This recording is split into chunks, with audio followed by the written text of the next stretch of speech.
Hatred does not cease by hatred, but only by love. Dhammapada. It was during my early 20s that I first truly touched what we call love. Actually, experience isn't even the right word. In love, there's no you in a feeling. There's just being. Love isn't something you encounter, it's something you become.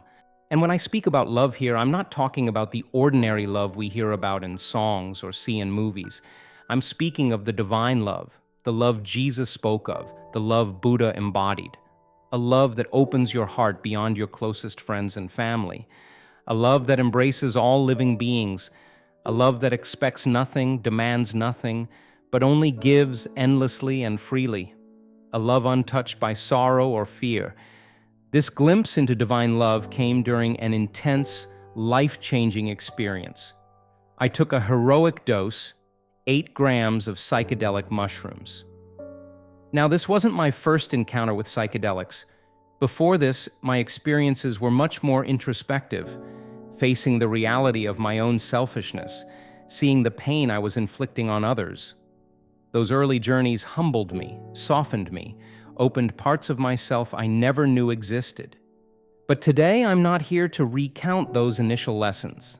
Perhaps someday I'll need an entire series to even begin unpacking them. Today, I want to share how those early seeds paved the way for something even deeper. A truth beyond experience and a practice that sustains it daily, Metta meditation. Before this turning point, I believed love was a feeling reserved for family, friends, partners, a feeling always tangled with fear of losing it, fear of rejection, fear of betrayal, a feeling inseparable from pain. But real love, I realized, does not coexist with pain. Pain, fear, sorrow, these belong to attachment, not to love. As long as we suffer inside, we'll keep using others as tools to numb that suffering. We'll chase them, control them, blame them. But true love only appears when suffering ends. My experience with psychedelics allowed me to see this, if only for a moment. Imagine this. Someone storms into your home and murders your family. How would you react? Naturally, rage, grief, hatred, it's almost automatic. Yet, during my experience, even imagining something so horrific, I couldn't summon hatred.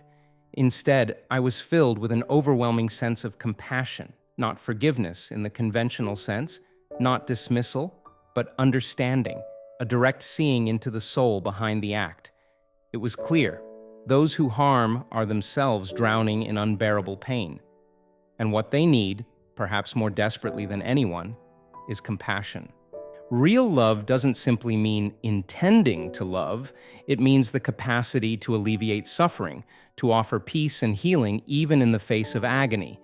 As Thich Nhat Hanh so beautifully put it, the practice of love increases our forbearance, our capacity to be patient and embrace difficulties and pain. Forbearance does not mean suppressing pain. This kind of love extends far beyond our small circles. It stretches to include all living beings, even those society labels as enemies. No wonder the Eastern traditions advocate for compassion towards animals too. Buddha taught all beings tremble before danger and death. Life is dear to all. When a man considers this, he does not kill or cause to kill.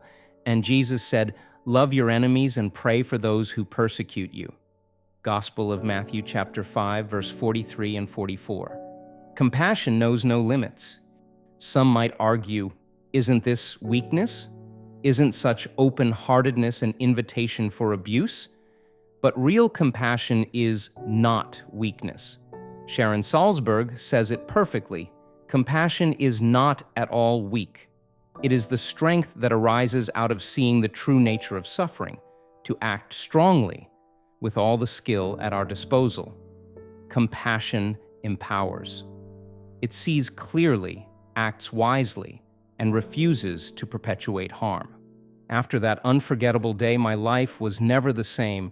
Grudges melted away, bitterness evaporated, forgiveness became almost effortless. Even when wronged, I could close my eyes, breathe, and return to that sacred space. But here's the beautiful part. I later discovered that you don't need psychedelics to access that state. There exists an ancient practice that naturally, over time, opens the heart in the same way. Metta meditation. Metta is a Pali word meaning loving kindness. In practice, it feels like a prayer, a living prayer. Through visualization and intention, you direct boundless love toward yourself and others, slowly dissolving the barriers that separate you. And modern science confirms what sages have long known: metta practice changes us profoundly. Here's a simple guide to start cultivating compassion today. 1. Find a quiet space. Choose a dim, peaceful spot free of distractions. Sit comfortably but upright, not lying down. 2. Center yourself with your breath. Breathe slowly and deeply. 5 seconds in, 5 seconds out. Let the mind settle. 3. Begin with yourself. Offer love inward first. Repeat softly in your mind. May I be safe. May I be at peace. May I live with ease. May I love and accept myself fully. 4. Extend love to someone you cherish. Picture someone dear to you. Imagine their face. Feel their struggles. Send them the same loving wishes. 5. Widen the circle to acquaintances. Think of a colleague, a neighbor, someone neutral. Offer them love too. 6. Move toward those who have hurt you. Yes, this is the hardest step. But remember the Dhammapada. Hatred does not cease by hatred, but only by love. Feel your own wounds and theirs. Offer them the same compassion.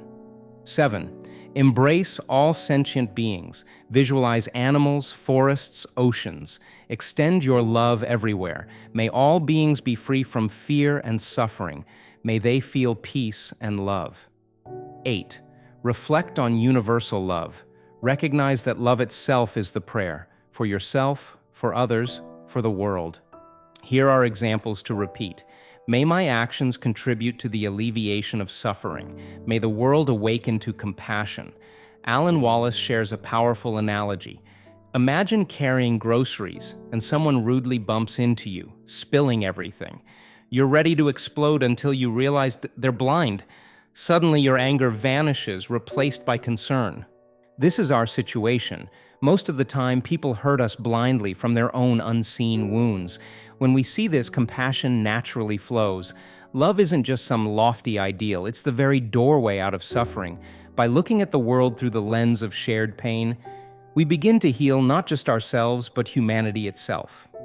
A world without pain? Yes, if there is love. Always remember Nelson Mandela's timeless wisdom. No one is born hating another person. They must learn to hate, and if they can learn to hate, they can be taught to love.